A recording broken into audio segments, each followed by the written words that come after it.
Hello and welcome to a new Python coding challenge. As you can see from the title, today's challenge is all about steps. In particular, imagine that you are at the bottom of a very long staircase and can decide at each step to climb either 1 or 2 steps. So, if we had 5 steps in total, you could decide to climb the staircase like this, or even like this. Now, I'm sure you can see what's coming next.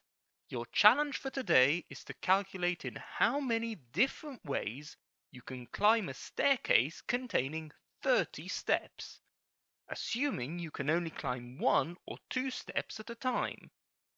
Best of luck and see you next week for the solution.